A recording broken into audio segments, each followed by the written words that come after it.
Living things are exquisitely complex and multi-layered.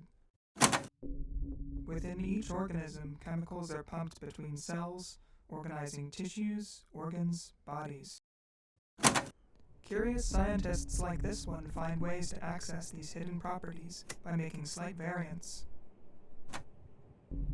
This newly produced set of mutants express a fluorescent protein, which reveals the structure of certain cells within their bodies in order to probe their centers of communication.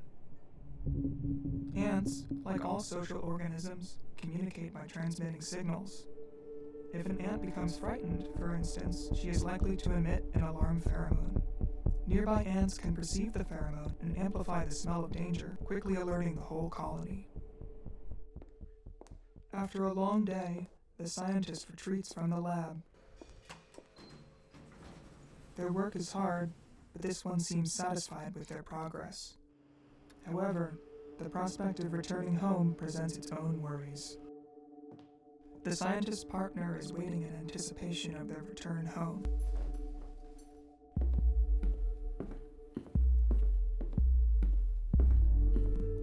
The stress response grows as proximity increases, peaking just before the moment of contact. It then returns to baseline. These individuals rely on visual and auditory indicators to discern stress in the other, such as tensed facial expression, body posture, and tone of voice. But these cues can be actively hidden. Where he played the wizard Yeah, no, Rothbard. listen. And actually, That's in the terrible. animation, they made No, fun you of can't. his You don't say that to anybody who one-handed doesn't know you for at least as long as fingers I do. in the middle of the main song. That's good. That's like, you actually did better than I thought. Observing an intimate exchange between their partner and another individual seems to bring something forth in the scientist, though they are conditioned to hide it effectively.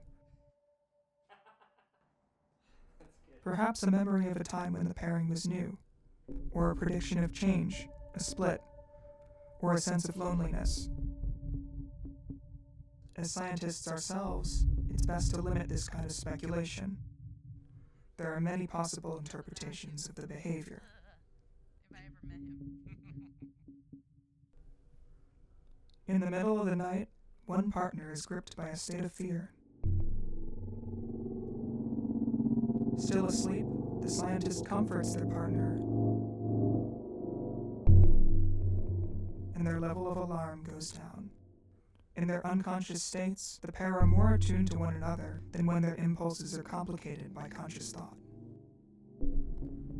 The daily cycle repeats, with new variations. The scientist marvels at the ants' perceptiveness, their sensitivity to one another.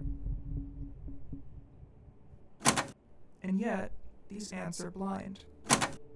They have no knowledge of their fluorescent inner glow.